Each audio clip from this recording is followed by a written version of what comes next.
مرحبا بكم سيدتي وسادتي. اليوم سأقدم لكم وصفة للتخلص من السعال والكحة المتواصلة، وهذه الوصفة فعالة ومجربة 100%.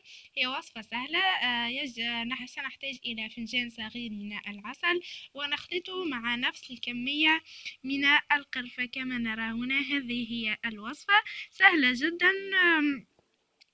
كل ما يجب علينا فعله أن نخلط العسل مع القرفة، ونأخذ ملعقة كل صباح، وبإذن الله ستنفعكم. أرجو أن تكونوا قد استفدتم.